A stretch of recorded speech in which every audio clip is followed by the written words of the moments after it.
जय हिंद। मैं कर्नल बॉबी जसरोतिया, निर्देशक भर्ती कार्यालय, आप सभी का इस भर्ती ग्राउंड में हार्दिक अभिनंदन करता हूं। भगवान से ये प्रार्थना करता हूं कि आपने और आपके माता पिता ने जो सपना देखा था, अब उसको साकार करने का वक्त आ गया है और आप हमारे परिवार का अटूट अंग बने। जब मैं हमारा परिवार बोलता हूं तो इससे मेरा तात्पर्य भारतीय सेना से है। इसके साथ मैं आप लोगों को कुछ एक चीजों से वाकिफ कराना चाहता हूं। सेना में भर्ती पूर्ण रूप से पारदर्शिता के साथ संपन्न की जाती है, लेकिन फिर भी समाज में एक भ्रम और भ्रांति फैला कर रखी गई है कि जब तक सेना में आप कुछ लेन देन नहीं करेंगे, ये प्रक्रिया संपन्न नहीं होती है। ये एक झूठा मायाजाल है जो दलालों द्वारा फैलाया जाता है। उदाहरण द्वारा आपको समझाता हूँ। कोई भी दलाल हो, आप उससे ये पूछें क्या वो खुद या उसका बच्चा सेना में नौकरी कर रहा है, वो कहेगा नहीं। अगर आप देखें, इस भर्ती कार्यालय के बाहर नौजवान युवा आपको कैलेंडर और भर्ती से संबंधित मटेरियल बांटते हुए मिल जाएंगे। आप उनसे पूछें कि वो सेना में भर्ती क्यों नहीं होते, आपको वो सब्ज बाग दिखाकर मोटी रकम वसूलते हैं। एक और उदाहरण देकर आपको समझाता हूँ। अगर एक दलाल एक बच्चे से 2 लाख रुपए लेता है और उसने इसी प्रकार 10 बच्चों से पैसे लिए हैं, तो वो 20 लाख रुपए बनाता है, जो कि नॉन टैक्सेबल है। आपको ये बताना चाहता हूँ कि आपकी योग्यता के अनुसार आप सेना में भर्ती होंगे। आपकी शारीरिक और शैक्षिक क्षमता, इन्हीं 2 चीजों का अलंकरण किया जाएगा। लेकिन 10 में से 6 बच्चे अपनी मेहनत से हमारे परिवार का हिस्सा बनेंगे। दलाल 12 लाख रुपए अपने पास रख लेगा और बाकी 4 लाख वो वापस कर देगा, वो भी तब जब वो अच्छा हुआ। अन्यथा वो बोलेगा कि जब तक भर्ती नहीं होते आप भर्ती देखते रहिए, मैं कोशिश करूंगा कि आपको भर्ती करवा दूं।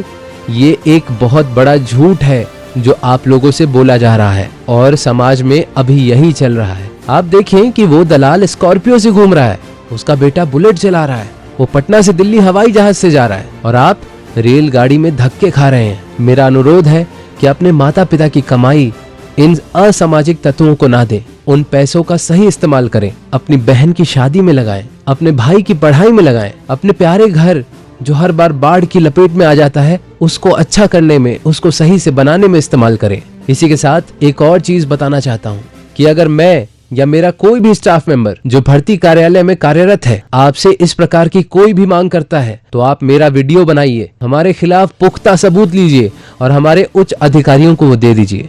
मैं आपसे ये भी उम्मीद करता हूँ कि अगर कोई असामाजिक व्यक्ति आपसे ऐसे पैसे की मांग करता है तो आप उसकी फोटो लीजिए, उसका एड्रेस लीजिए और उसकी जानकारी हमें या पुलिस को दे दीजिए। मैं आपको भरोसा दिलाना चाहता हूँ कि आपकी गोपनीयता पूर्ण रूप से बनाई रखी जाएगी। इसी के साथ एक और चीज स्पष्ट करना चाहता हूँ। जो बच्चे दूर दराज के क्षेत्र से आए हुए हैं, प्रशासन की तरफ से आपके रहने के लिए निःशुल्क व्यवस्था की गई है, जिसमें तकरीबन 2,500 से 3,000 बच्चे रह सकते हैं। लेकिन यहाँ आने के साथ ही जगह जगह आप लिखा हुआ देखेंगे कि कमरे किराए के लिए खाली हैं। वो एक रात के लिए आपसे 200 रुपए लेंगे। ये आपके माता पिता की मेहनत की कमाई है। जब प्रशासन आपको निःशुल्क रख रहा है, आप क्यों इनके मायाजाल में फंसते हैं? मैं ये कहना चाहता हूँ, जब कल सुबह आप आके इस प्रक्रिया में भाग लेंगे तो देखेंगे कि हर चरण में आपको अलग अलग आदमी अलग अलग टेस्ट कंडक्ट करते हुए दिखेंगे। क्या वो दलाल इतने प्रभावी हैं कि 20 आदमियों को अपनी जेब में डाल के चलेगा? ये आप कल महसूस करेंगे जब कल भर्ती प्रक्रिया का हिस्सा बनेंगे। इसी के साथ साथ जब आपके सारे टेस्ट संपूर्ण हो जाते हैं, आपको जो भी डॉक्यूमेंट दिया जाता है उसको किसी के साथ साझा ना करें। कोई भी नंबर किसी को ना बताएं। अपने ओरिजिनल कागज दलालों को ना दें, क्योंकि वो आपको ऐसे सब्ज बाग दिखाएंगे कि आप उनके भंवर में फंस जाएंगे और अपने माता पिता का पैसा जो मेहनत से कमाया गया है उससे हाथ धो बैठेंगे। यह प्रक्रिया सिर्फ यही नहीं हो जाती है। यहाँ पास होने के बाद रिटन टेस्ट में बैठना होगा, उसके बाद मेरिट में आना होगा और उसके बाद मिलिट्री ट्रेनिंग के लिए देश के अलग अलग हिस्सों में भेजा जाएगा। ये पूरी प्रक्रिया तकरीबन 2.5 से 3 महीने चलेगी और हर लेवल पर, हर स्तर पर कभी भी किसी भी बच्चे की छटनी की संभावना बनी रहती है।